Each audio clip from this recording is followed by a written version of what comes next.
باي، كل ما اشوف الجزيره احس ان الدنيا مولعه. خلاص حول، يمكن الدنيا تهدى. لا بلاها خالص. ليه فيلم المصلحة يعتبر من أعظم أفلام الأكشن في تاريخ مصر؟ أنت شفت مواجهات كتير بين شرطة ومجرمين قبل كده أكيد، بس عمرك شفت مواجهات بالحجم ده؟ فيلم المصلحة مش مجرد أكشن، ده دراسة عن الصراع بين القانون والدم. أحمد السقا بيقدم الضابط اللي شايل هم أخوه المقتول، وكرم أحمد عايز اللي هو تاجر المخدرات الذكي اللي كل خطوة محسوبة وكل كلمة بتتوزن. الصراع مش بس بين خير وشر وضحين، ده صراع رمادي اللي بيشدك في الفيلم مش بس الأكشن، لا دي طريقة التفكير بتاعت كل شخصية.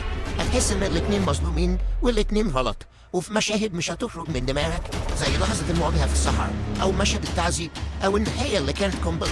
كل مشهد في الفيلم معمول بعناية، الإخراج، الكاميرا، الموسيقى التصويرية، كله بيخدم التوتر اللي بيكبر كل دقيقة. بس خليني أسألك، لو كنت مكان ضابط حمزة كنت هتختار قانون ولا الانتقام؟ اكتب لي رأيك في الكومنتات واشترك في قناة معلومة في دقيقة لو بتحب الأفلام اللي بتعلي الأدرينالين وتخليك تعيد المشهد مرتين.